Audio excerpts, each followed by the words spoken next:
from Ukraine, from Kiev. And in this video, I will try to explain why we are not leaving Kiev. For those of you who don't know me, who joined my channel recently, my name is Olena Gnes. I'm Ukrainian. I live in Kiev with my family. I have 3 children. This one is Darina. She's only 4 months old. And behind my back over there are 2 other kids. Katya is 7 years old. And Taras, he is 5 years old. I was a tour guide in Kiev and in Chernobyl exclusion zone. And I launched this YouTube channel about 1.5 years ago to show the world the beauty of Ukraine and to attract tourists, to encourage people to visit Ukraine and discover the culture, the beauty of this country. My background is journalism, so I used to be the foreign news journalist before for the local Ukrainian television station. And my husband, he is a journalist too. He worked as a news editor for the national broadcaster, but when the war started, when Russia attacked Ukraine, he joined the local territorial defense units. So right now, he is not doing the news, like writing anything. He is civilian, but he took a gun and he is doing something over there to defend Kiev with the other people, men and women. Me with children, we stay most of the time in the bomb shelter. This is where I am right now. It is the basement of a building in Kiev, not far away from my home. We are in the northwest of Kiev, and you probably know that towards this direction, the Russian vehicles are moving with tanks and different other machinery and vehicles. So in Kiev, we kind of will be the first to hit, yes, to meet Russians if they invade Kiev, if this happens. But our army, so far, they are standing on the exact positions, and they stand and they protect Kiev, and Kiev has a very good air defense system so far. So in our neighborhood, there was no any destructions yet. But of course, it's possible to happen. We see what happened to Kharkiv, to Mariupol, and other many places all over Ukraine, how Russians destroy infrastructure and how they are killing civilians. You know, so far, more civilian people died than military men and women. Yes, Katya adds, even though Putin said that he will not hurt civilians. So this is the situation right now on the 16th day of Putin's invasion into Ukraine. The massive invasion. So now I'd like to basically to explain what I'm doing here and why I didn't leave Kiev like many other people did, to move to the west of Ukraine or even to become a refugee and go to Europe, to Canada, whatever. So first of all, it's the feeling. I just feel that I have to stay here with my family, near my husband, with my children. And all the other information, arguments, yeah, they will be explaining why I feel like this. But the main thing is just the feeling in my heart and in my mind, in my soul, in my body. I have the feeling that I'm needed here, I stay here, and I do something useful. So I'm the most useful here for my country, for my people. And Katya just said a very good thing. She said, why are you asking us to be evacuated? These are Russians that need to be evacuated from Ukraine. These are Russian troops that need to go away, not we Ukrainians. They invaded our land and they need to go back home. This is the main thing. So when you are so much concerned about civilians who stay here, you are kind of change the focus and you are more focused on humanitarian aid to refugees, to people who are here in need. But, it's better to help us fight and get Russian away from here. Тарасюнечка, не треба цього робити. Тебе весь світ тебе бачить. Sorry, guys. And now the most important thing that I wanted to say, that probably, these are my feelings. And now I'd like to talk about your feelings. I feel that you feel very uncomfortable watching us here under this imminent threat, because obviously this boy is not guilty. Yes, he is innocent. He did not deserve what's happening to him. Katya as well, and Darina and me, we were not choosing this. It just, happened to us. And you feel pity, you feel sorry, you feel uncomfortable watching us here. And for you, it would be better to see us somewhere in a more safe place. So you will have kind of relief. But sorry, guys, I will not give it to you, because there are millions of other people here who stay. And these are not only children and women, these are men too. And for me, the life of a child, of a woman, is equal to a life of a man. And if the safety of my children is so much important, more important than Ukraine, then why life of the other sons of other mothers who are right now defending our country, why their lives are less important? They are risking with their lives. We are risking with our lives. Sounds pathetic, but basically this is what we have. So if we leave, even if 2 million people already left, we still have like 42 million people who stay. And, if it's so easy just to leave it all behind and run away, what is it all about?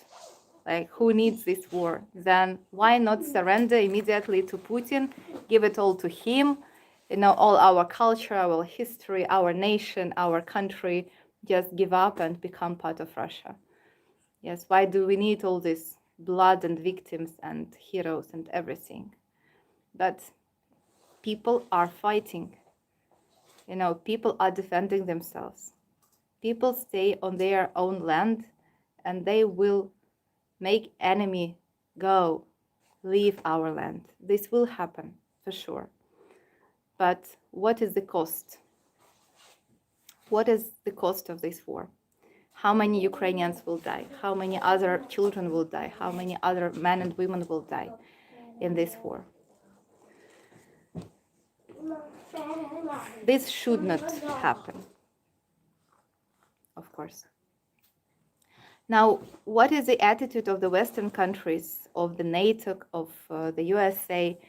These countries help us really a lot, provide us a lot of money, a lot of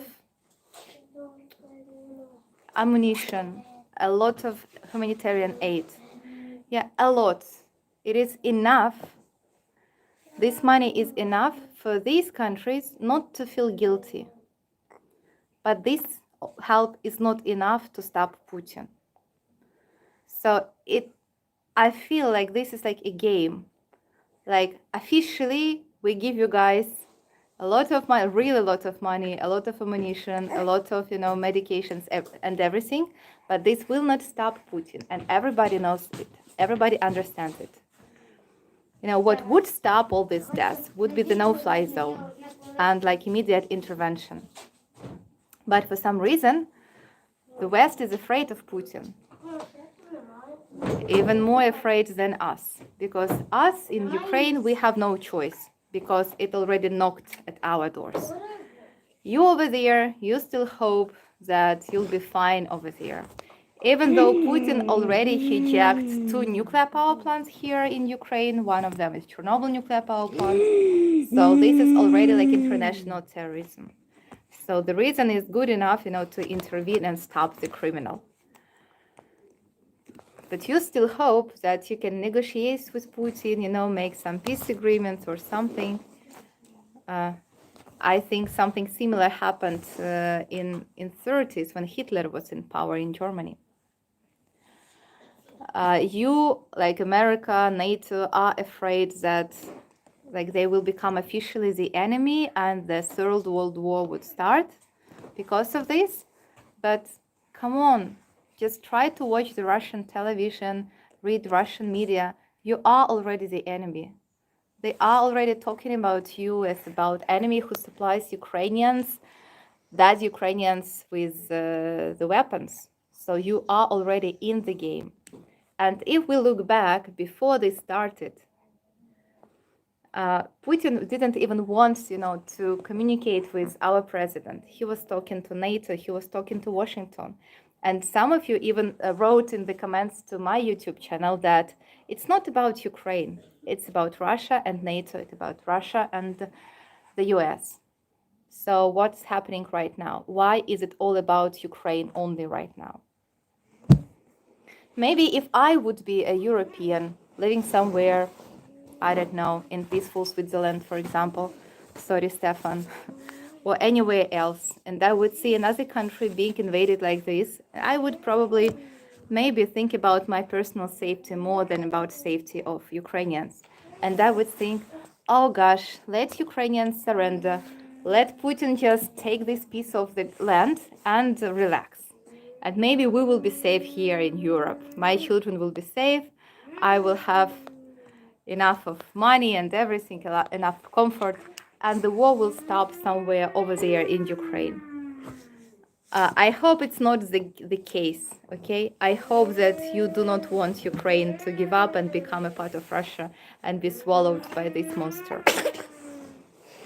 I hope it's not the case. Отакий прийде монстр України, якщо таке стане. Because, guys, we will not surrender. We will fight like dragons, like lions, till the end. We will defend every inch of our soil. It's ours. And I think you would do the same if the enemy comes to your land. But maybe it's better not to wait till he comes.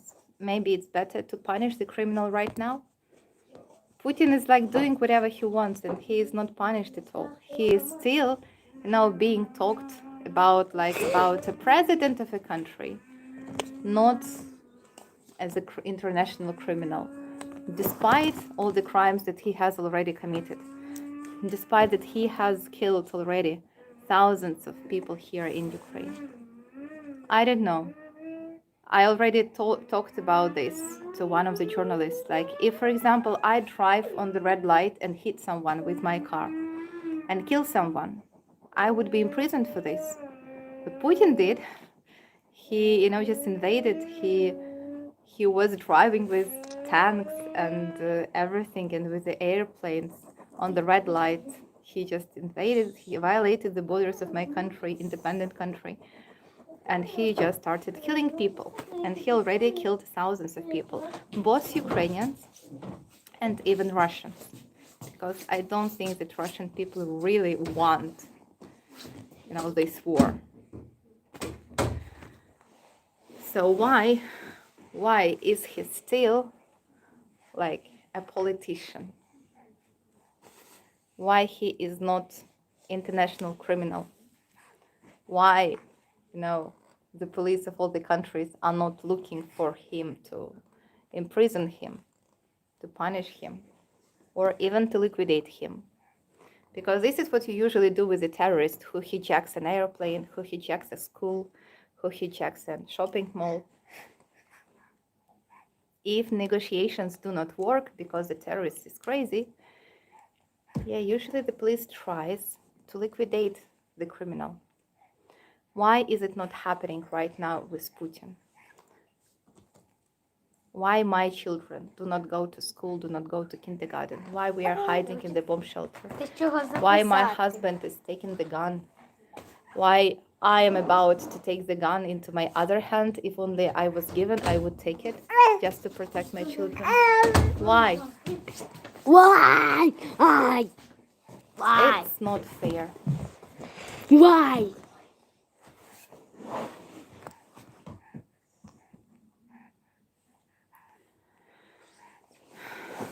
So these were my thoughts and feelings that I shared with you.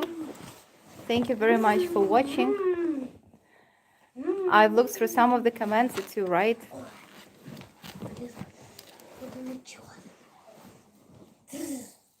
Нормально. Katya wanted to show you something. Що ти хотіла? Я хотіла записати пісню тут. На відео? Да. Окей, Katya wants to sing a song, surprisingly. Ну іди, щоб тебе було видно.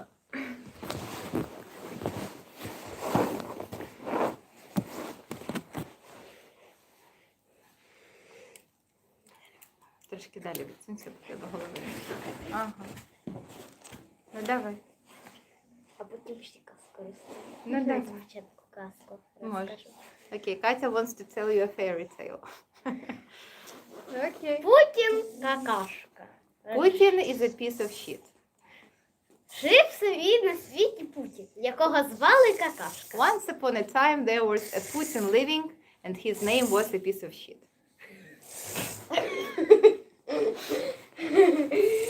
У пошуках тікання від поліції він їв Україну. So he was running away from the police and eating Ukraine. Аж тут вибігло 100 силачів і кожен з'їв 100 калачів. І вони як взяли танка, як до Путіна стрільнули, а потім все вже ніхто не знає. And all of a sudden 100 strong men arrived. Each of them had eaten 100 pieces of bread. And there was a big tank who fired at Putin. And what happened next, nobody knows. This was the fairy tale. So you see, we still hope for the no-fly zone, and we still hope for some strong man to intervene and to punish the piece of shit. Тарас, ти щось хочеш казати? Я ще пісню хочу. Ага, Katya now wants to sing a song. До перемоги вперед, до перемоги назад, до перемоги вперед, до перемоги назад, до перемоги, до перемоги, до перемоги, і вперед, і назад, до перемоги вперед. До перемоги назад, до перемоги вперед, до перемоги назад, до перемоги, до перемоги, до перемоги, 3, 4, 5, до перемоги, лиш вперед, So, Katya до is... перемоги тільки вперед. Можна перекласти? Так. Okay. So Katya is saying that go back, go forward, go back, but towards the victory. So to the victory, this is what she is saying about. До перемоги вперед, до перемоги тільки вперед. So as you can До see, перемоги тільки children are pretty much understand what's going on. We told them what's до happening on the перемоги, very first day. до перемоги, So до they перемоги. clearly 3, 4, understand 5. what's going on. До перемоги назад, назад. Yeah, but as you can До see, перемоги, до перемоги. they want Не to до fight. перемоги. They do not want to run 8. away. Вау, They do not 7-8 це Росія, а 3-4-5 це Україна. Yes. So what I'm saying that my kids feel very well, basically. They feel strong, and that this is something that I like. You know, this war, we didn't want it to happen, yes, but we cannot stop it ourselves. It's not a bad movie that you can turn off. So it already happens. So we have to face it. Of course, it would be better for these children not to be traumatized, but it happened and we had no choice. When these explosions woke us up in the morning, on the 24th of February happened. So now we have to live with it. And I want them to be strong. I don't want them to be weak. I don't want them to be slaves. I don't want them to run away. I mean, if you start running, you never stop running. So we stand still. We stand here with Ukraine. And please stand with Ukraine with us.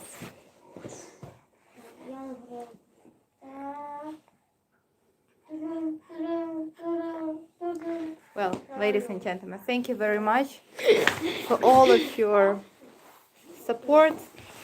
I received basically a lot of support on Buy Me a Coffee and Patreon, and that's amazing. Thank you. And I'm sure that many of you donated to the army and humanitarian organizations. Thank you very much for this support. It's really important. But as I say, we need some, more serious decisions taken by the world leaders to stop it, because it's possible. I believe it is really possible to stop. Dark times need tough decisions. Okay, thank you guys. Goodbye.